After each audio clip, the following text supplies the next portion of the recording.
Well, here we are. I see Tom. This is not the smartest guys in the room. We're back. This is summer hours. Summer hours is a good thing. We get to go to the beach. You get to see me tan. You get to see Tom Pell as a ghost. Uh, how you doing today, Tom? All right. Well, pale as a ghost, I don't think is exactly right. And honestly, between the two of us, it may be cameras, but I look more tan than you do right now. Everybody knows you got 6 filters on your camera, and I have zero filters on my camera. uh, Zero. sure, whatever you say, whatever you say. You Hey, can, I mean, that's fine. You can't even use. I don't even know how I would use a filter. Like I don't even know what. Yeah, I don't even there is no know. way to. It's not like we're not on Instagram right now. I don't even know what that means. I don't know because I do get on calls with sometimes Tom with people, and all of a sudden, like they'll have like these crazy eyelashes, and they look completely different. Yeah, well, that's what they're using, like stuff that's built into like the app that they're on. Like, so Zoom has like silly things where you can like add like eyelashes or like mustaches or like whatever to your face. Kind of like like some of like the TikTok filters and stuff like that, where it'll like add something onto you. Like Zoom can do some of that stuff too, but like we're not on Zoom. I'm not using Zoom. Like there are no filters. This is my camera. It looks like, oh, I lost the light. I wonder if that bulb burned out finally.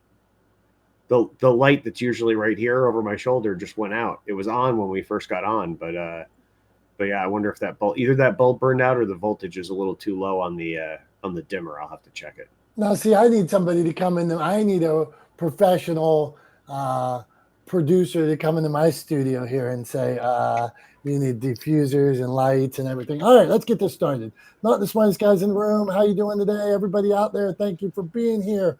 We call this summer hours, so you're going to see us every couple weeks. So you're going to have to get on the YouTubes and find the streams everywhere. Tom, where all do we stream? Uh, so today we are streaming on YouTube, Facebook, LinkedIn, Twitch, and yeah. Did you pair any channels? Today it wouldn't let me pair. I don't know what was going on. Like usually I just push a button and it says pair channels. Today it brought me in a different way. Oh, you gotta. I don't know. It says something about how you gotta pair before you enter the studio or something. Yeah, So I let don't me know. know. Yeah, I don't know. So Restream did, I think, just change. We use Restream, by the way. Okay, go. For anybody listening, we use Restream as sort of our medium to rebroadcast things and to get like the clubhouse image on screen so we can see who's in the clubhouse room and talk to them and include them. So that's the platform that we use, the web app that we use, and they did just revamp their platform a little bit. And I noticed, I think they changed it so like if you don't have a paid account, you can only pair 2 channels now. So yeah, so I don't know, but it's kind of follows suit with a lot of the other sort of web apps where they give you the world and then they slowly scale it back and make you pay for it, Hmm. claw back the things that you were used to having. So, that's always a fun game. What is it? You will fight for some harder for something you had and they took away than something you've never had. Man, making me mad. Okay, one of the things, Tom, before Tom Stums, before show and tell, we were going to talk today about empathy. Empathy. So empathy, you said not a soft skill. Some people use it as a business strategy. Some people just use empathy. That's where, so when we brought up the subject, like I'm concerned on where you want to go here because I am not one that treats empathy lightly or thinks that it is just something to be like, hey, all my sales reps need to have empathy. And so, what are you thinking? Let's go. Yeah, I don't think you. So what I mean is, I think, and exactly what I wrote to you when I emailed you about this topic yesterday was empathy isn't a soft skill; it's a winning strategy, right? And what I mean by that is, I think it's really important that people bring empathy into the way they interact with people in business, right? Often, and I think this goes to this kind of like this weird concept that we have, and I'm sure we could dig into the etymology of it and like figure out where it comes from, and sort of like pick apart all the root causes for it. But at the end of the day, like the fact is that we live in a world where we have been taught to believe that we have to sort of almost be bipolar, right? That we have to have a work version or a business version of ourselves, right? And a home or personal life version of ourselves. And that those two are disparate and separate, right? And I don't think that's true at all. We've talked about this a number of times in here before. Like, and I always say, like, look, man, I don't have the time or the energy or the patience to be anything other than who I am. I am me all the time. Take it or leave it, like it or not. This is who I am. This is what you get, right? When you deal with me. And some people are going to say, hey, you know what? Not a fan of that, and walk away, which is fine. That is what it is, right? Like, you have to accept that. You're not going to be everybody's cup of tea. So what I mean by empathy isn't a soft skill is like empathy is not something that should only be a part of your personal life, right? It is not something that is only a sort of soft skill that you exhibit or you exercise with the people you care about in your personal life, with your family, with your friends, right? With those kind of people. I think empathy is a strategy, a winning strategy that you should bring into your business life, that those two should be much closer and more intertwined. And the difference between them shouldn't be that there are two different versions of you. They should be that you behave slightly differently depending on the context, right? So like if you're sitting at home, it's say you're sitting at your house, right? We'll pick an example, Dom, that hits home for you, right? This coming fall, you're in your basement, your newly finished basement, hanging out with a bunch of your friends, watching one of the Steelers away games, right? Watching a Steelers away game, throwing back a couple of beers, eating some wings, watching the game with your friends. You are going to behave in a particular way based on that context, right? You're going to be a little bit loose with your language. You might be a little bit more colorful with your language than you would be otherwise. You guys might be giving each other a hard time, poking fun at your friends, right? Like as friends are often want to do. That's how you behave in that context. Now, you might the next day be in a business meeting. And in that business meeting, you're not going to be throwing F-bombs, right? You're not going to be making fun of the person you're meeting with and poking fun at them and giving them a hard time, breaking their chops, right? Because that's not the right behavior for that context, right? So we behave differently depending on the context that we're in, and that's totally okay. But in both places, you should be you, right? You should be authentically who you are, and you should be empathetic and practice empathy with everyone that you're dealing with, whether it's in a personal context or in a business context. And that's what I mean by empathy is not a soft skill. It's a winning strategy. It is a good way to win over the hearts and minds of the people that you interact with, because if you can demonstrate to the people that you interact with that you care about them, that you genuinely have concern for their happiness and their well-being, then they will be likely to respond in kind, whether that's a business context or a personal one. And so it's always a good idea. It's always a winning strategy. It's always a good way to deal with the world and to interact with people that you come in contact with. And so that's what I mean by it. So I think hopefully I allayed your fears about where I was going to go with this. I think we're probably very much on the same page. But go ahead, tell me what you think. Tom, I agree 100%. And I'm so passionate and deeply entrenched in empathy that when somebody says that we're going to use it at even a winning strategy, okay, winning. But I fear that people say they're going to use it as a winning strategy. I think as a society, as a world, as a human being, we should all practice and become more empathetic to this person's needs, that person's needs, older, younger, everybody. So I worry when I hear it linked with strategy, because then as soon as then there's analytics to it, I start to think that's not real. Now, in what you're saying, it's 100% real. This is how you live. But I'm concerned, like even put it, like I couldn't even put it up as the tag, empathy is the winning strategy, because people might misconstrue that and be like, oh, these guys think empathy is just a strategy. It's, yeah, for your life, not just your business. So I agree. Okay. Yeah. You want to touch back? I just want to add one more thing onto that. It's something that popped into my head just as you were speaking, and that is that when you think about when I say empathy is a winning strategy, right? I mean a winning strategy for life, right? I don't mean just in business. I mean a winning strategy for life, and I think really what I'm trying to encourage people to do here, and what I would encourage, like what I try to do, is I try to not edit empathy out of my interactions in business, right? And I think if you've ever heard the phrase, we've all heard the phrase. I shouldn't even say if you've ever heard the phrase. Everybody listening to this has heard the phrase. It's nothing personal. It's just business, right?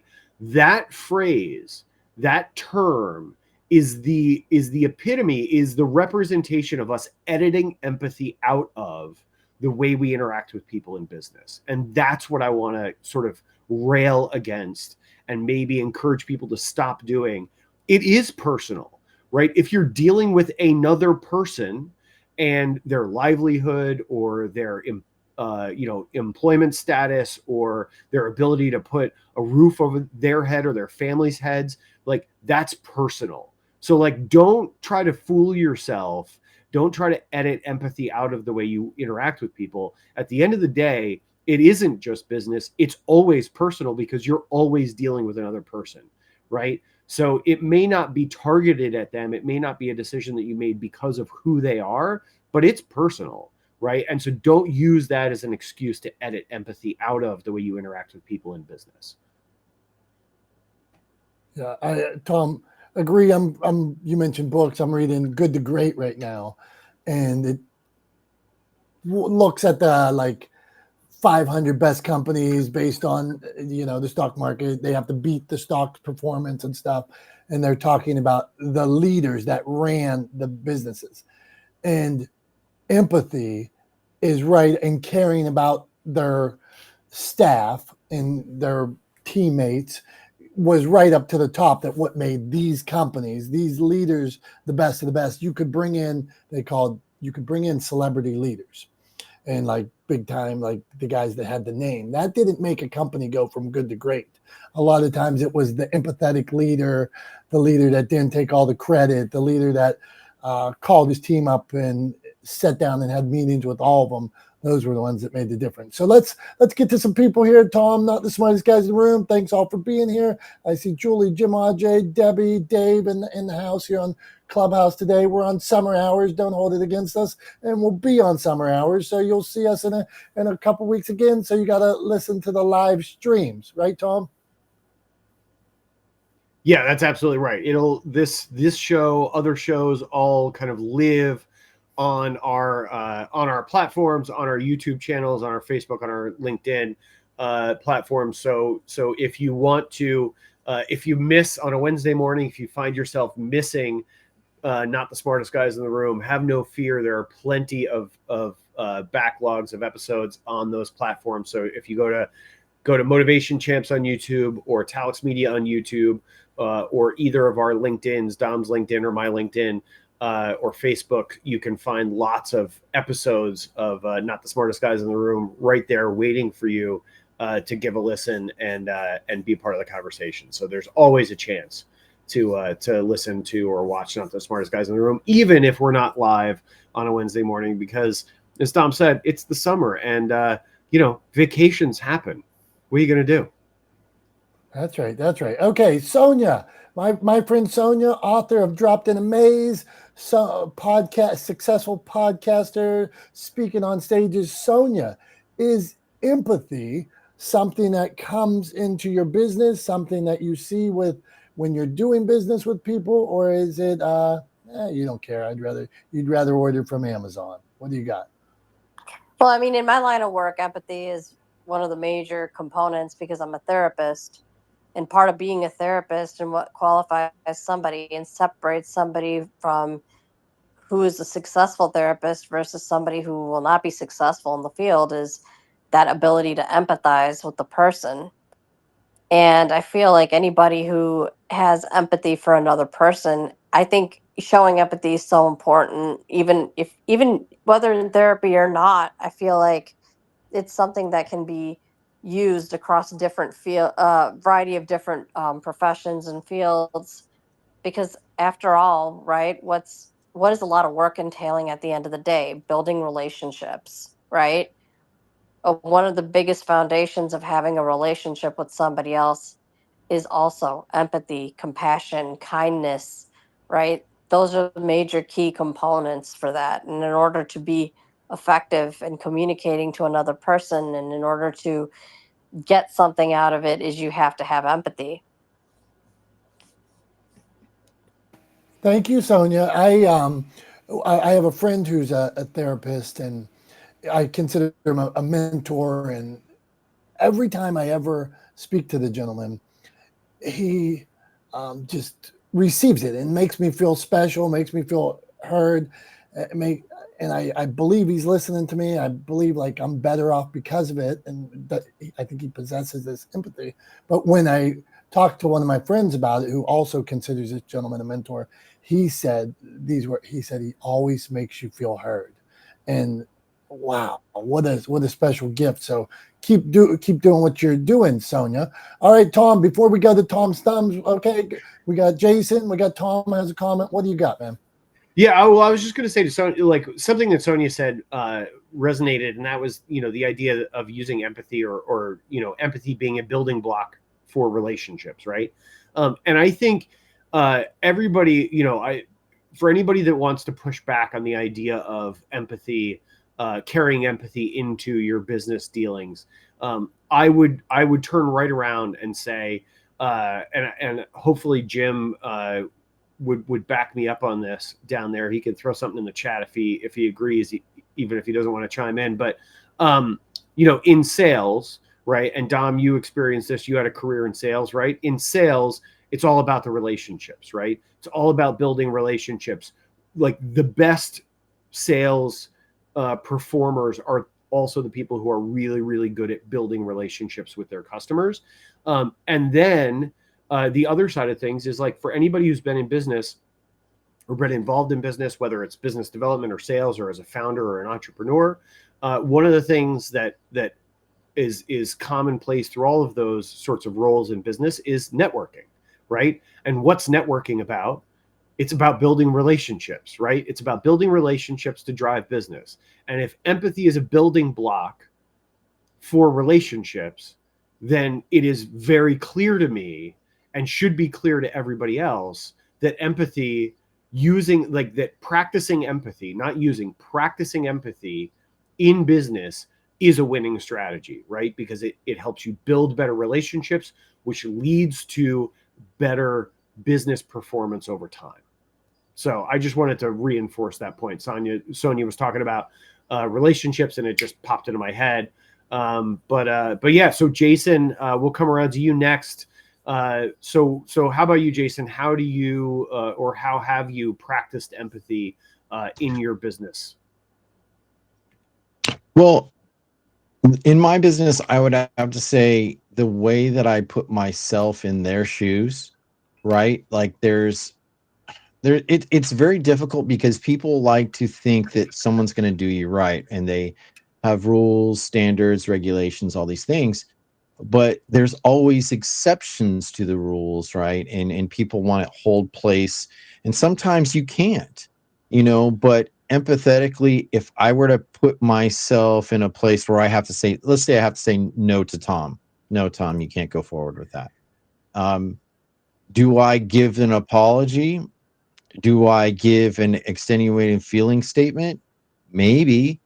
Or at this time, it's just not going to go forward. And it doesn't mean, but then there's times where, let's say if I had a long-standing emotional friend relationship outside of business and I have to disappoint my friend, is that the one thing that's stopping your own from going forward, or you're just trying to not be the hated one? And I think that when we use empathy and sympathy, it's for the construction of going forward in the flow of good life, and sometimes even the more difficult parts of life. Because I've had no said to me by friends, and it's been perfectly fine, and I'm glad they did.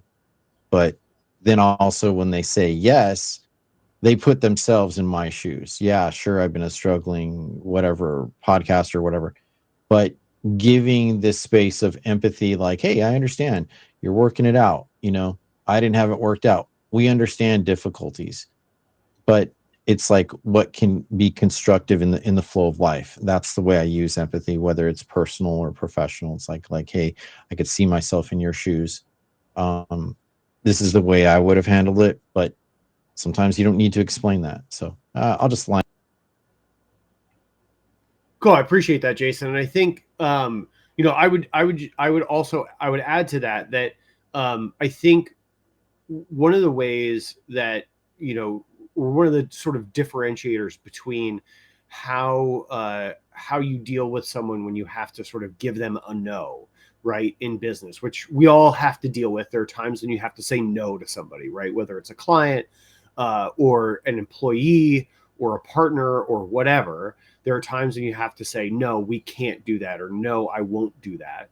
And I think, in those instances, the way you practice empathy is by helping that person understand. It's not necessarily about coddling them, right? But it's about helping them, or working to help them understand why the no had to be a no, right? I think that is an empathetic practice. So it's not about kowtowing, right? And I don't think this is what you were saying, Jason, but I just think a lot of people might go down this road with it, that they I'd be think very careful about explaining and trying to help them. Yeah, I'd be very cautious on that one, because I just don't want to add extenuating strings to stopping the movement or whatever it is. But it's like, hey, when I say no with my friends, they know it's like, okay, there's no explaining. I'm not going to do it. And that's the hard part, is unless it's really necessary, let's not waste your time and my time. But at the same time, I've been there, and when I can't do it, I can't do it, or when I can. But I think that you don't explain too much more than necessary. I mean, that maybe that's just my experience in my life. I don't know. Yeah, well, I think there's a difference between helping somebody understand why, rather than like explaining yourself to them, right? So, like, I'm not saying explain yourself like you have to justify it to them. What I'm saying is help them understand why the decision is what the decision is, not justify the decision to them. Help them understand why the decision is what the decision is, right? I think there's value in that. And I think that is a way that you can practice empathy in, sort of difficult situations in business, right? And even in life, right? As a parent, like, there are times when you have to tell your kid they can't do something that they want to do, right? Or they're not able to do something that they want to do, or you don't want them to do something that they want to do. And kids don't like that. I know I didn't like it when I was a kid, right? Kids don't like being told that they can't do something they want to do. And sometimes I think it's a good practice to sit down with your kid, help them understand why, right? Maybe they don't like the answer. Maybe they're still upset about it, but at least they understand that you put thought into it, that it wasn't an arbitrary decision, right? That you were making a decision from a good place for their best interests. And I think the same can be true in a business situation as well. So, like, that's kind of what I was getting at. But anyway, I think Dom will do. We'll go to Tom's thumbs. I know you're itching. You got something up your sleeve there, and then we'll come back to Dr. Tachi. Does that sound good? That sounds good. One, we appreciate everybody being here. So we're heading into the Tom's Thumbs. Sometimes I ask you about dying Easter eggs. Sometimes we talk about the weather, all kinds of good stuff. Sometimes we talk about Elon Musk. Who knows, Elon versus Trump. Today, Tom, and it's how I preface the question too, to get you to see, are you pro? You have to give it a thumbs up, or you have to give it a thumbs down. So today, my question is, what do you think about there being no Epstein list? All right. So I had a sneaking suspicion that this was going to be the topic because it is so huge in the sort of zeitgeist right now, right? It is something that everyone on across the entire political spectrum is talking about. So I first of all, I would say I do think that there is a list or a file of some sort, whatever you want to refer to it as. I think there's a list or a file of some sort because, first of all, they've been talking about it. You know, it's been talked about, particularly, people like Dan Bongino and others for years have been talking about exposing this Epstein list and exposing the Epstein files and releasing the Epstein files. Donald Trump was even asked before he won the election if he became president again, would he release the Epstein files? He said yes, and then he tried to kind of walk it back a little bit. Well, yes, but maybe less that than other stuff, more JFK, but less maybe Epstein. But anyway, he said he would release them. So they've been talking about these files or this list for years. Pam Bondi in February even said, the Attorney General in February said, it's on my desk, right? And I'm going to release everything I can release. They even did a publicity stunt where they gave fake binders to a bunch of social media influencers that said Epstein Files Phase 1 or something on them, that had nothing in them, right? That didn't contain any information. So first of all, are there some sort of files? I don't know if there's a specific list. There probably is. I don't know exactly what would be in those files, but there's a file. Like there's no doubt in my mind that there's a file. So we'll just kind of start with that premise, right? That like this file exists, or these files exist. There is some documentation around sort of Epstein, his behavior, his associates, other people that might have participated in the horrible things that he did, particularly with young women, people who visited his island, et cetera, et cetera. So like, does that file exist? I have no doubt that there are some files pertaining to those things. So that's number one. What do I feel? How do I feel about them not being released? Right? I think maybe that's the question, getting at the meat of the matter, at the heart of the matter. What do I think about them not being released and them being slow walked, and Republicans in Congress voting within just the last couple of days to not demand their release? I get that a huge thumbs down. I think if you want to actually be the most transparent administration in history, then release the files. Like it seems like there's a lot of smoke. If there's no fire, then release the files. Like what are we waiting for? What are we worried about? And for once, like, oddly enough, I find myself siding with people like Candace Owens and Dan Bongino, right? Which is not politically something that is common for me, but like I'm on their team on this. Like, release the files, publish everything you can publish, so long as it does not jeopardize the safety or the privacy of the victims, right? I think it's important that the victims of these alleged crimes are protected. So I will put that proviso in there. The victims should be absolutely protected 100%. But otherwise, I think release the information and move on it. If there's substance there, right? If there is fire where there appears to be smoke, then move on it. The Justice Department should move on it. Like, so the whole thing gets a huge thumbs down. It feels like, and I don't know if it is, but it feels like a giant cover-up. And I think the backlash is warranted in this case, and I'm here for it. So not releasing the files gets a thumbs down. The backlash and bearing the brunt of the repercussions of participating in this what is perceived to be a cover up, I think it's a huge thumbs up. So I give a thumbs up to the backlash, and I give a thumbs down to not releasing the files. How about that? That was quite a cogent argument, Tom. Well done all around. I see in the comments there is a comment that says Tom Thumbs has no empathy. I want already hate for Tom Thumbs. No positivity towards the files. Well, I will say this. Generally speaking, Tom's thumbs sort of revolve around either something inanimate, which, inanimate things like are not deserving of empathy. Like my water bottle here doesn't deserve my empathy. Like it's a water bottle. It doesn't need empathy, right? So like inanimate things are not deserving of empathy. So that's one, right? So I would say that. And then the other thing I would say in response to that, Jim, is like, hey, like you don't really have to practice empathy when you're punching up. Right. And like, that's generally what we're doing is we're not punching down, we're punching up. Right.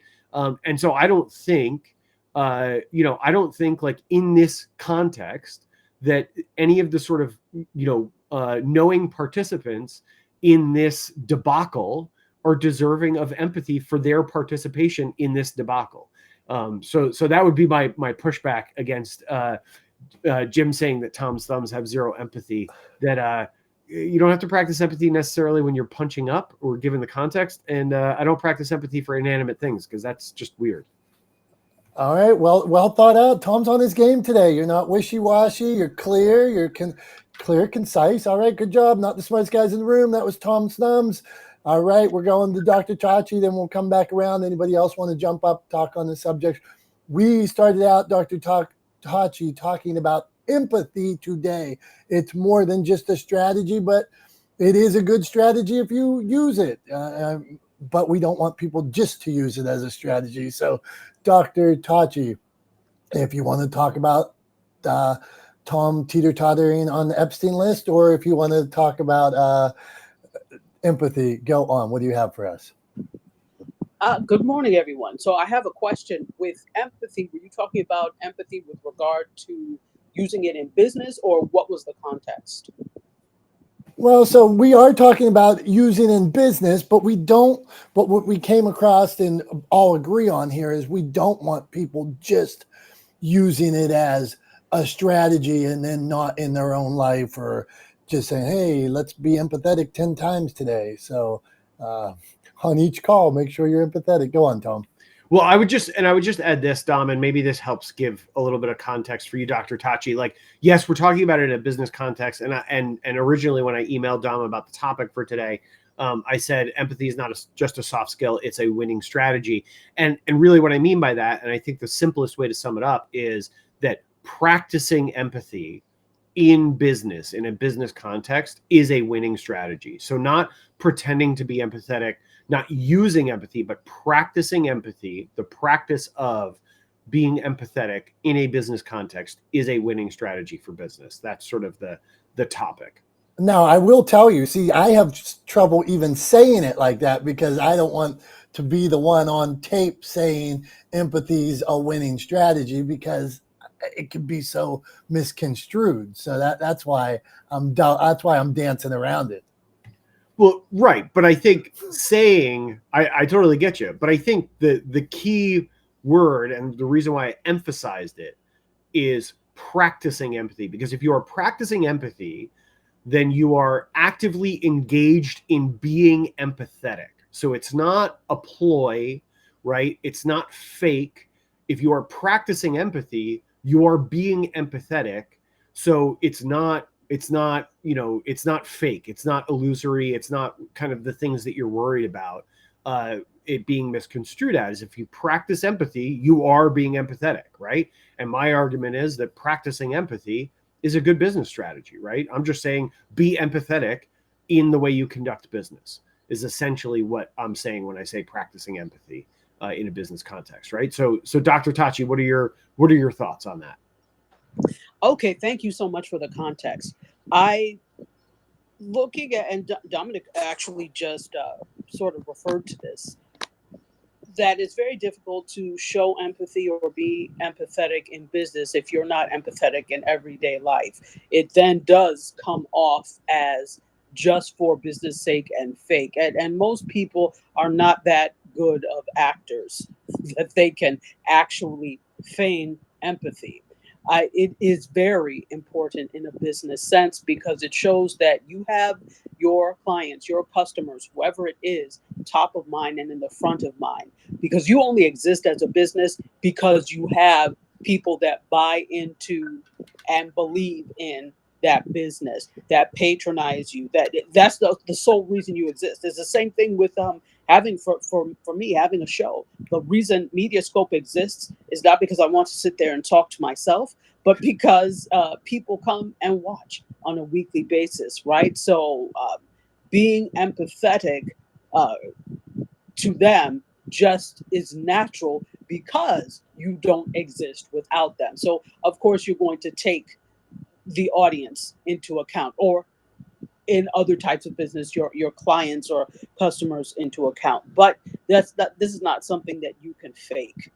If you are, there are certain people, particularly people in charge now, that they've never been empathetic. And I think we all know who we're talking about, that this has been their MO from day one. So now to expect a level of empathy and caring when it comes to the people of this nation, are you kidding? This has never been what what the thing is. So, and I'm not saying that we shouldn't expect it, but to expect it doesn't make any sense because this has never been this person's way, or these people's person's way of doing things. So bringing it back home to business, I think it is very important, but I don't think we can expect a true level of empathy from businesses or companies or entities that are run by people who do not show empathy in daily life. So that's my story, and for now, I'm sticking to it. Well done, Dr. Tachi. So the question is, do we, anybody on the panel, and Dr. Tachi, I'll lead with you, if you find a company that's not like a company. So let's say I go to Walmart. I mean, I go to Walmart all the time. I wander through the stores. I get produce, and then I go over and get like a piece of paper, and then I go back and get a TV, or like I get everything I need there. It's weird. I'm just saying they have everything there. So I don't know if they're empathetic or not. Should I be researching to find out if they're empathetic? I look at those rollback prices, and sometimes they're higher, and it says it's rollback. They are not. Are they empathetic? Are they not? Do I ditch them? What do I do? Dr. Tachi, go on. I can tell you they are not. Now, I've had a fundamental issue with Walmart for a long time. I never shop. I think I've been in there one time, and just from the Hold on, you lie. You've been to Walmart one time. Get out of yes, here. yes, How because about a I've super never been. Walmart? How about a Sam's Club? No, because I never lived in areas where Walmart was a thing. It was only after I moved to Florida that there were some Walmarts around, but still, they didn't appeal to me. I'm sorry, I'm bougie. That did not appeal to me. So I went in one time. I think I need to get something, and I was like, oh, never again. So that's never been my thing. But ever since when I first got to my former university, I worked closely with the performing arts department. I had like a kind of like an honorary appointment, and so I was involved in the talk back after the play that they put on that was based off of Nickel and Dime, which was a book by Barbara Ehrenreich. And the premise of that book was she was a professor that was trying to really look at how the working poor get along in society and how they're able to make it work. So she did an experiment where she hid the fact, of course, that she was a professor. She had to take the jobs, minimum wage jobs, and live only off of that. And only if she got into a situation that she couldn't survive, that she would dip into her professor salary. And so one of the places she worked, now she didn't name it, but we all knew it was Walmart. And she talked about some of the things that went on there, the way they were treated, etc. Another place she worked was for Mary Maids, right? So she did all these things. Now, one person's experience doesn't necessarily speak to an entire culture, but we hear this over and over again. And so ever since then, I've been like, no, I'm not going to support the impoverishing of people. Now, do I then look down on people who shop there? No. Probably if you have other choices, I might look at you side eye, but I'm not looking down at you because there are some people who have nothing else in their area but a Walmart and they have to shop there. There are some people whose the prices at Walmart are really what they can afford and they have to shop there. So I'm showing a level of empathy there by simply because I choose not to do that and I'm not going to do that. I'm not going to look down on people who have to do that or, whatever the case may be. So what do? I think if you are giving money to any entity, to any company, you have to realize that the money you spend goes to fund their the things that they value and the things that they believe in. And if it doesn't align with what you value, then you need to ask yourself, should I be spending money there? And I think the problem is we don't ask ourselves this enough, which is why debaucherous business practices are allowed to exist, because we often turn a blind eye. And so nobody is perfect when it comes to that. And there are some companies that corner the market, like with internet service. They may have deplorable practices, but what else can you do if they're the only provider, right? So it's a delicate dance. There's no perfect answer, but where you can make change, I think we should. I think that's right, Dr. Tachi. I mean, I agree with you. I have been to Walmart more than once, but I do my best to not shop there. We have a Sam's Club membership. My family and I have a Sam's Club membership. We're going to let it lapse in favor of a Costco membership, even though Costco is about 20 minutes further away from our house. I think it's worth it to go the extra 20 minutes to support a company that actually pays their employees a living wage and treats them well and cares about them and will never raise the price of their hot dog from their food court. Hopefully don't. One of my favorite quotes from a business leader is when someone suggested that they raise the price of the hot dog at the food court, the then CEO and founder of Costco turned around and said, "If you raise the price of the hot dog, I will effing kill you." Because that's what the customers expect and that's what they demand and that's what we want to give them. And same thing with the chicken, the rotisserie chicken, the $5 rotisserie chicken. That price hasn't gone up in years, and they lose money on everyone that they sell. But they hold on to it because they know their customers value it so much, and it's worth it to them in the long run. So I'm with you 100%. I think I like to think of, the dollars that I spend in other place, I try not to order from as much as possible as Amazon. And I actually am thinking about letting my Prime membership lapse because I'm noticing that it's not really doing what it's purports to do, but that's a whole separate discussion. But I try not to order from Amazon, and I've definitely cut back on how much I order from there because I think of every dollar I spend at any of those places as sort of a vote in support of what those companies do, right? And so do I want to vote in support of Walmart, creating a class of working poor and maintaining that class of working poor who are on public assistance because they are systematically underpaid by Walmart?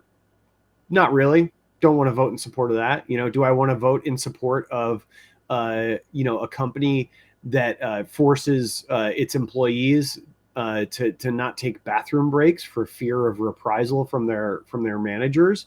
Also, that some guy's yacht can have a support yacht. Not so much. I don't want to vote in support of that. So yeah, so I that's how I kind of think of those things, right? I think of those dollars as votes in support of or in favor of those values. And I try to be empathetic to the people who are in those positions, right? Where Walmart is the only place that they can find gainful employment in their area. And so they're kind of forced into a situation where they have no choice but to be working poor, right? There aren't a lot of other opportunities for them. There are lots of places all over this country where companies like Walmart have driven mom and pops out of business. Walmart, Dollar General, like stores like that, where there are retail and food deserts all over the place, and there are employment deserts as well, where people, if you're not in the agricultural industry in a rural area, then you work at the local big box store, and those are your options essentially, right? So yeah, I 100% agree on that, and I think I don't judge people who do shop at those places, because, like I said, for a lot of people, they don't really have much of a choice.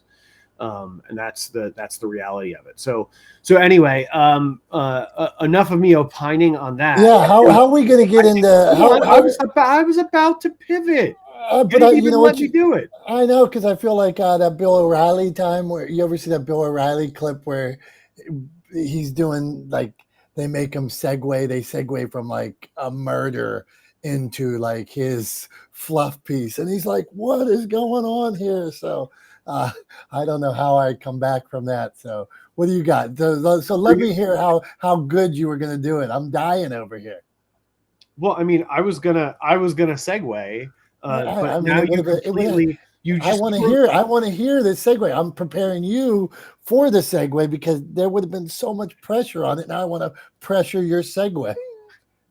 You're not preparing me for the segue. You threw a hand grenade in, and then you were like, okay, now put it all back together and make it work. And I'm like, what are you talking about? You just blew it up. I know. There is no way. You can't put Humpty Dumpty back together again, right? You just pushed him off the wall, and you said, all right, fix him. That was a great analogy, Humpty Dumpty. All right, what do you got for me, man? So anyway,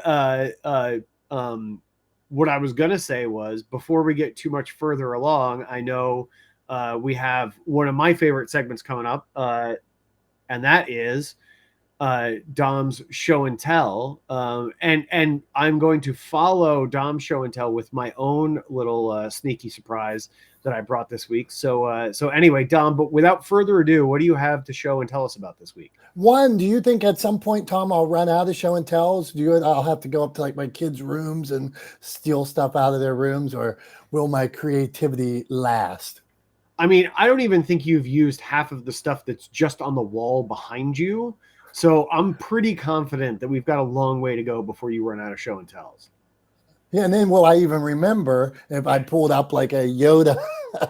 Yeah, this is Yoda. Yeah, you showed that 3 years ago at this time. Okay, so here's what I got today. I wanted to tell a story about during the hurricanes down in Tampa a few years ago. Somebody I know had a dog that ran away. It got blown away. Dog, whatever. Dog is gone like 15 days.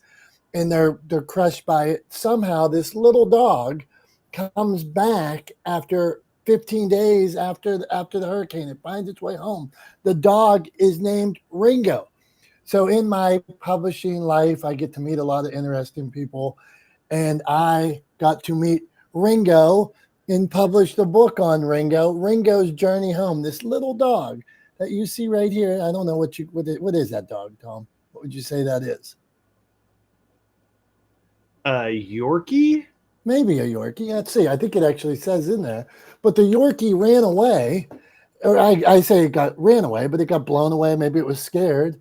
And then here is the real picture of the Yorkie in the book. So you can, no matter how lost you get, you can find your way home. So that is the show and tell today. And this is Ringo's Journey Home. Just came out. I mean, I obviously I like that. I'm that I'm a fan of dogs. We've got 3 dogs, which for the record is probably one too many. We've agreed that when sort of nature takes its course and we end up back at 2 dogs instead of 3, that we're going to sort of maintain at 2 dogs, because 3 is just like an extra layer of complications. But yeah, I love that story. It's amazing that, they got their dog back. I mean, I think anybody who's ever had dogs has had their dog sort of get loose or run away or whatever at some point. That's happened to us periodically. One of our dogs is a hound mix, and he likes to follow his nose and occasionally just sort of disappears for a couple of hours, despite the fact that we have a fenced in yard. We have to go like hiking around in the woods looking for him. So it's always nerve-wracking when that happens, but you know, it's amazing. It's amazing that after such a long time away, their dog managed to find its way home, or they might manage to find their way back to the dog. Pretty cool. And dogs are resilient, so it's a great story. I mean, I love it. Like a story of reunion. Who doesn't love that? You know, a long lost dog being reunited with its owner. You know, family members being reunited after time apart. Like, who doesn't love those kind of stories, right? I mean, you got to be a cold, heartless person to not love a story like that. So yeah, I love that story. I think it's great. Here's the thing I would say, Dom. I'm gonna segue into my thing. So I want you to take a guess at what my surprise is. I'm very hopeful. I don't want to let that. I'm hopeful that you and Isla tried Circus Peanuts, but I don't know. That's what I'm leaning towards. Or maybe you dyed an egg. But what do you got for us?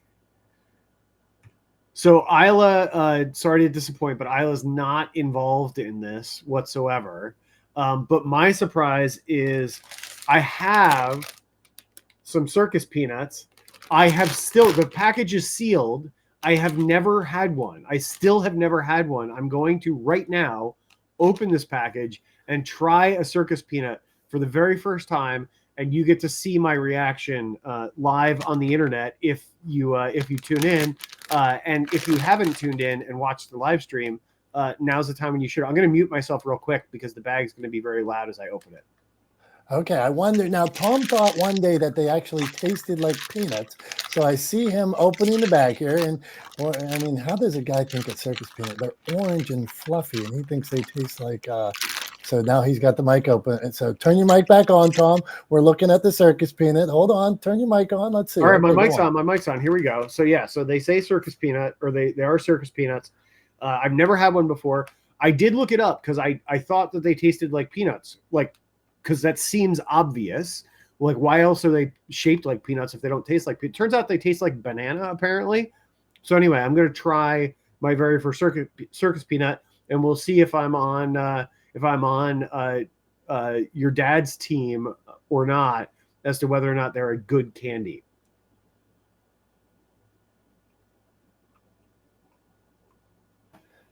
He's chewing. He's making odd faces, but The texture. Okay, go. The texture is not what I expected.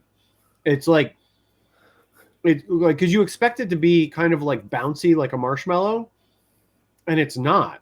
It's like sort of crumbly and dissolves. It's almost like somebody like compressed a whole bunch of cotton candy into a peanut shape or something like that. Like, that's sort of the texture. I don't know how else to describe it. The flavor is odd. I have no idea why they're orange. Like, none of this makes sense. Bananas aren't orange. Peanuts aren't orange. Why are they shaped like peanuts? Why are they orange? Why do they taste like banana? None of this makes sense. I feel like I'm in the Upside Down, or somebody's like pranking my mouth right now. I don't get it.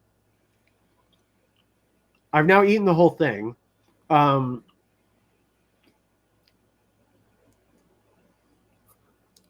It just kind of tastes like vaguely banana flavored sugar.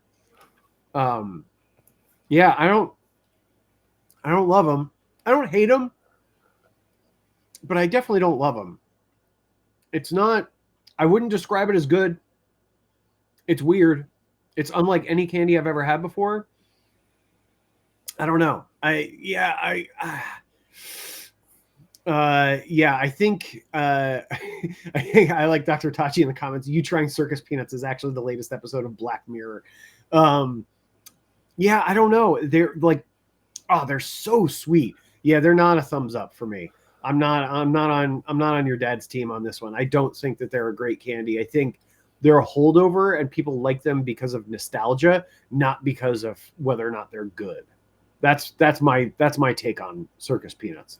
It's nostalgia. It's all about nostalgia. It's sort of like what are the Necco wafers? You remember those? Yeah, Like, I eat those. yeah, they're not good. Like I if somebody handed me some, I would eat them too. They're not good. They're objectively not good. They're kind of chalky. They don't really taste like what they're supposed to taste like. Like they're not good, but we eat them because like they remind us of like Halloween when we were little kids, right? And I feel like Circus Peanuts probably do that for like your dad. They probably remind him of his youth and like take him back in time. Maybe his parents used to get him Circus Peanuts or something. So like I get it for a nostalgia thing, but like as a good, like standing on its own as a candy, no, not a good candy. Definitely not. That's a take, man. I appreciate. I found out from I was talking to some other family. I like posted about circus. I posted like a reel about us with the Circus Peanuts one day, and two of the people that commented were related to me, and they said that their fathers both liked Circus Peanuts. So maybe it's a Western Pennsylvania home for Circus Peanuts. I do not know, Tom. But okay, I had something to ask you. I forget what I had to ask you. But now, how do you put a bow on the Epstein Files, a dog running away, Circus Peanuts, and empathy? That's a tough one. Go on, my friend. I mean, I don't know that you do, honestly. I think I've made my case for practicing empathy in business. I think you and I both agree that being empathetic generally is a good way to live life, whether it's in your personal life or in your business life.